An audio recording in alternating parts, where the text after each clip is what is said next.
এই আলোচনার প্রেক্ষিতে যে সিদ্ধান্তটি হয়েছে আগামী 10 কার্য দিবসের মধ্যে উপজেলা নির্বাহী অফিসার বদলিটা কার্যকর হবে, সেটা আমরা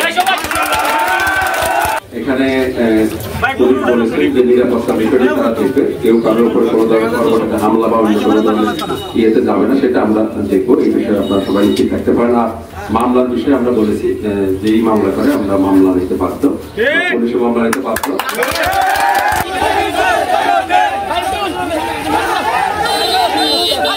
Fizeram